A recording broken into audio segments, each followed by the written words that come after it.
महायुतीमध्ये अजितदादा आणि अजितदादांच्या गटाची गोची होते आहे.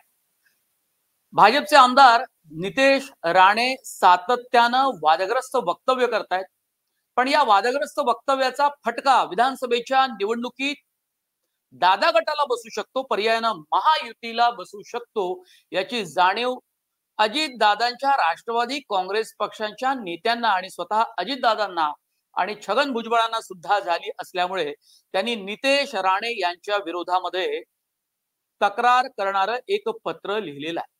आणि याही अगोदर दिल्लीतील भाजपच्या नेत्यांकडे सुद्धा अजितदादा यांनी तक्रार केली होती. मुळात अजितदादाच्या गटाला आताच तक्रार करण्याची गरज का भासली, हेही आपण या व्हिडिओमध्ये जाणून घेणार आहोत. नमस्कार, मी मनोज भोयर, मॅक्स महाराष्ट्र मध्ये आपल्या सर्वांचं स्वागत आहे. भाजप मध्ये सर्वात जास्त आक्रमक, आक्षेपार्ह, वादग्रस्त आणि भडकाऊ आणि चिथावणीखोर जर भाषण या घडीला कुणी करत असेल तर ते आहे माजी केंद्रीय मंत्री नारायण राणे यांचे पुत्र आमदार नितेश राणे. पण राणेंच्या भाषणाला कुणीही भाजपमधून आतापर्यंत आक्षेप घेतला नव्हता. शिंदे गटानेही त्यावर आक्षेप नोंदवला नाही. पण महायुतीमधला अत्यंत महत्वाचा पक्ष आणि तोही अजित पवार यांचा राष्ट्रवादी पक्ष यांनी मात्र जोरदार राणे यांच्या वक्तव्याचा जोरदार निषेध केलाय. अजितदादा गटाचे आमदार सतीश चव्हाण यांनी राज्याचे उपमुख्यमंत्री आणि गृहमंत्री देवेंद्र फडणवीस यांना पत्र लिहून काही मुद्दे त्यांच्या लक्षात आणून देण्याचा प्रयत्न केलेला आहे. आताच दादा गटाला याची जाणीव का झाली? कारण मुस्लिम आणि दलितांची एक गठ्ठा मतं ही लोकसभेच्या निवडणुकीमध्ये महाविकास आघाडीला मिळाली. आता दलित आणि मुस्लिमांची मतं आपल्याकडे वळवण्याचा प्रयत्न तितकासा शिंदे गट आणि भाजपकडून होताना दिसत नाहीये लोकसभा निवडणुकीनंतर. पण अजितदादाच्या गटाबाबत मात्र वेगळी गोष्ट आहे. तुम्हाला आठवत असेल, लोकसभेचा निकाल लागला निवडणुकीचा आणि त्यानंतर अवघ्या काही दिवसामध्ये राष्ट्रवादी काँग्रेस पक्षाची बैठक झाली, आणखीही काही बैठका झाल्या आणि या बैठकीमध्ये दलित मुस्लिम मतं ही महायुतीपासून कशी दूर गेली, विशेषत्वानं राष्ट्रवादी काँग्रेस पक्षाच्या उमेदवारांपासून कशी दूर गेली, या संदर्भातलं चिंतन पक्षातल्या नेत्यांनी मांडलं आणि त्यात छगन भुजबळ हे अग्रस्थानी होते. आणि त्यानंतर वेगवेगळ्या कार्यक्रमांमधनं संघटनेच्या पक्षाच्या पातळीवर ही मुस्लिम आणि दलित मतं आपल्या बाजूने वळवण्याचा कसा प्रयत्न करता येईल यासाठी काही एक कृती आराखडा सुद्धा तयार करण्यात आला. जी जनसन्मान यात्रा ही अजित दादांनी काही दिवसांपूर्वी काढली होती, त्या यात्रांमधनं सुद्धा मुस्लिम समाज आपल्या बाजूने कसा वळवता येईल यासाठीचे प्रयत्न आपल्याला स्पष्टपणे दिसून येतात. याचा अर्थ राष्ट्रवादी काँग्रेस पक्षामध्ये जे काही नेते आहेत त्यांना दलितांबद्दल, मुस्लिमांबद्दल कणव आहे, प्रेम आहे. आणि नंतरच्या काळात आपल्याला हेही दिसून आलं की अजितदादा पवार यांनी सुद्धा मुस्लिम धर्माची एक टोपी घालतानाचं त्यांचं एक चित्र सुद्धा माध्यमांमध्ये प्रसिद्ध झालेलं होतं.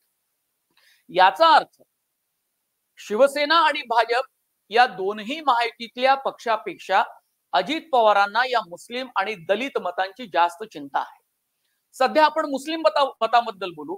लोकसभेत फटका बसल्यानंतर नितेश राणेंच्या या चिथावणीखोर वक्तव्यामुळे जी संतापाची लाट मुस्लिम धर्मामध्ये आणि मुस्लिम बांधवांमध्ये उमटली आहे, त्याचा फटका आपल्या पक्षाला विशेषत्वानं विधानसभेच्या निवडणुकीत बसू नये यासाठी निकराचे प्रयत्न राष्ट्रवादी काँग्रेस पक्षाकडून सुरू आहे. आता नितेश राणे यांनी लोकसभेच्या निवडणुकी अगोदर सुद्धा जन आक्रोश मोर्चामध्ये सहभाग नोंदवत त्याचं अनेकदा नेतृत्व करत त्यांनी वेगवेगळे मोर्चे काढले. कधी विषय होता लव जिहाद यांचा, तर कधी मुस्लिमांच्या धार्मिक स्थळांबाबत वक्तव्य केली, तर दुसरीकडे त्यांनी मुस्लिम समाजाच्या बाबतीत सुद्धा अनेक चिथावणीखोर वक्तव्य केली आहे. पण त्यावेळी मात्र राष्ट्रवादी काँग्रेस पक्षाला याची अजिबात जाणीव झाली नव्हती का, हाही प्रश्न या निमित्तानं त्यांना विचारायला पाहिजे. कारण महायुतीत सहभागी होऊन बराच काळ लोटला आणि त्यावेळी सुद्धा भाजपचे आमदार नितेश राणे हे सातत्यानं मुस्लिम धर्माबद्दल, धार्मिक स्थळांबद्दल बोलत होते आणि त्यातून सामाजिक तेढ निर्माण होण्याचा धोका त्याही वेळी निर्माण झाला होता. पण कदाचित महायुतीमध्ये आल्या आल्या आपण याचा निषेध करू नये असं त्यांना वाटलं असेल आणि असा निषेध करून आपण स्वतःचीच कोंडी करून घेऊ नये असंही त्यांना वाटलं असेल. पण आताच्या घडीला मात्र भाजप आणि राष्ट्रवादी काँग्रेस पक्ष या मुद्द्यावरून आमने सामने आलेला आहे.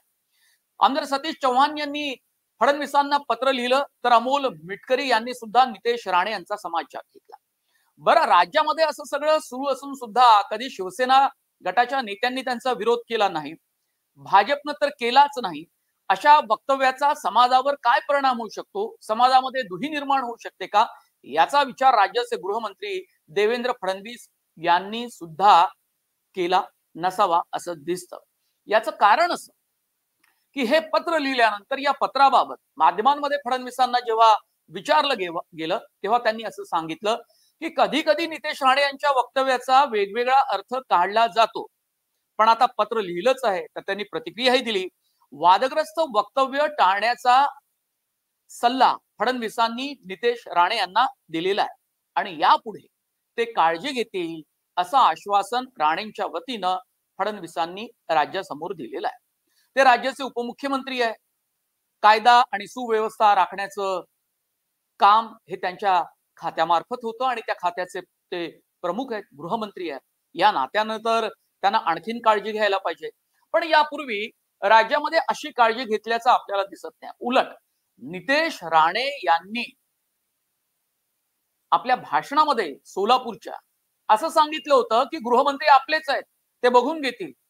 म्हणजे आपण स्वतः कितीही चिथावणीखोर भडकाऊ पद्धतीची वक्तव्य विधानं केली तरी सुद्धा आपलं कोणीही वाकडं करू शकत नाही, आपल्यावर कोणीही गुन्हा नोंदवू शकत नाही, आपल्यावर कोणतीही कारवाई करू शकत नाही.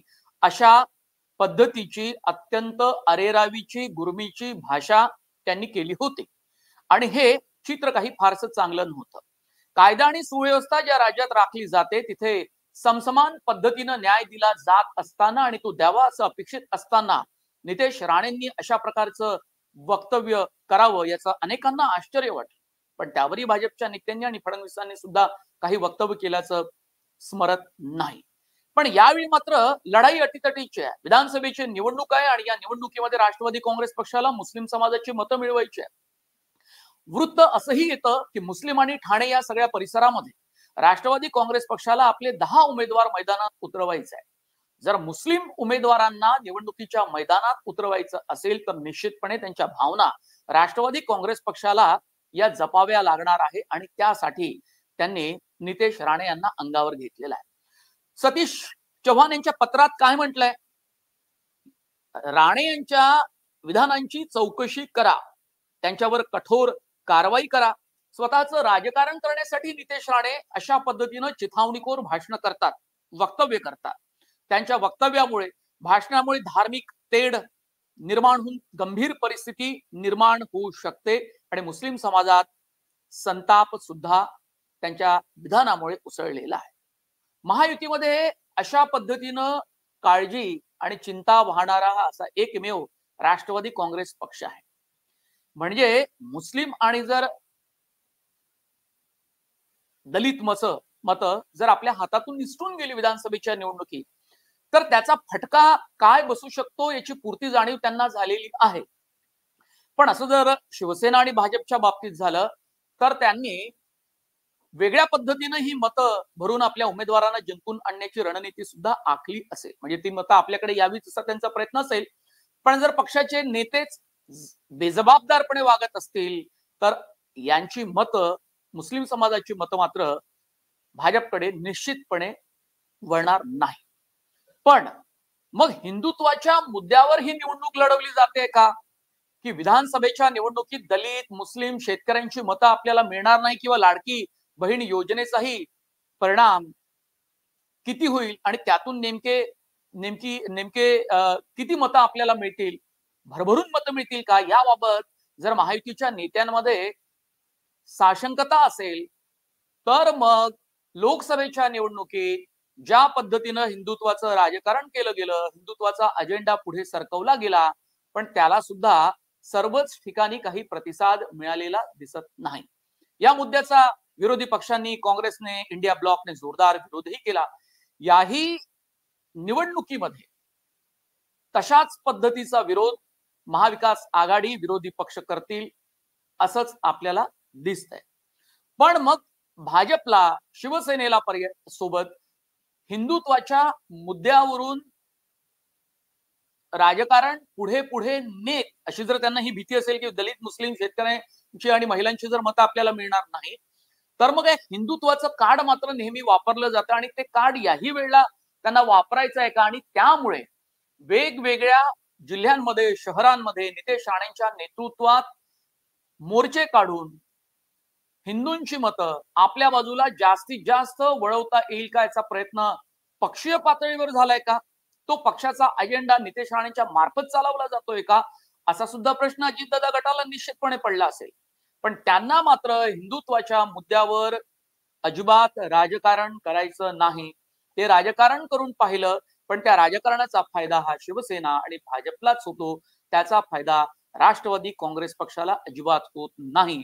याची जाणीव झाल्यामुळे अजितदादा गटानं आक्रमकपणे नितेश राणेचा विरोध केला. नितेश राणेंच्या वक्तव्याचा विरोध केला आणि तो पत्रातून केला असला तरी दिल्लीत सुद्धा भाजपच्या नेत्यांना या संदर्भातली तक्रार अजितदादा गटाकडनं केली गेली आहे. आणि तिथे कोण नेते असतील तर प्रफुल्ल पटेल, अजित पवार हीच नेते मंडळी शीर्षस्थ होती ज्यांनी ती दिल्लीमध्ये तक्रार केलेली आहे. महायुतीत नेमकं या मुद्द्यावरून काय होईल? हिंदुत्वाच्या मुद्द्यावरून शिवसेना आणि भाजप आक्रमकपणे पुढे जाताना दिसत असताना राष्ट्रवादी काँग्रेस पक्षानं मात्र त्यापासून फारकत घेतली आणि त्यांनी वेगळ्या पद्धतीचं राजकारण करायचं ठरवलं. पण नितेश राणेंना समज दिली असं म्हटलं जात आहे. ती समज देऊन सुद्धा जर नितेश राणे आक्रमकपणे अशाच पद्धतीनं चिथावणीखोर, भडकाऊ, आक्षेपार्ह आणि वादग्रस्त विधानं करत असतील किंवा ते करतील किंवा त्यांच्याकडून ही वक्तव्य होतील, तेव्हा मात्र राष्ट्रवादी काँग्रेस पक्षाचा काय निर्णय असेल याबाबत उत्सुकता लागून राहिली आहे. हा व्हिडिओ आपल्याला कसा वाटला कमेंट बॉक्समध्ये आपण जरूर कळवा. आणि तुम्ही मॅक्स महाराष्ट्र हे आमचं डिजिटल चॅनल सबस्क्राईब केलं नसेल तर ते अवश्य करा. या चॅनलचं नोटिफिकेशन मिळवण्यासाठी आपण बेल आयकॉनवर बटन दाबा. तुम्हा प्रेक्षकांचे पुन्हा एकदा खूप खूप धन्यवाद.